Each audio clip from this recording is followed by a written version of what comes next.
नुमाइश ग्राउंड में पिस्ता हाउस के स्टॉल का इफ्तिताह मजलिस इत्तेहादुल मुस्लिमीन के रुकन असम्बली मुमताज़ अहमद खां के हाथों अमल में आया। इस मौके पर एमडी मजीद और भी दीगर लोग मौजूद थे।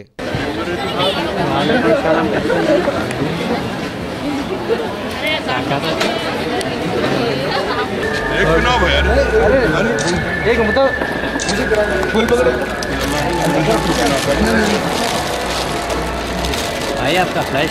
हाँ हेलो, थोड़ा पीछे अपन कार जाने से पीछे ही हूँ भाई, आपका क्या उठा रहे शूट के वास्ते। ओके, अब कोई प्रॉब्लम नहीं है ना?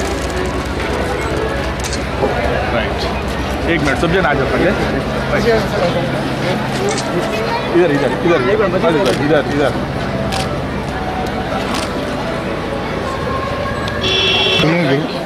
ले लिया।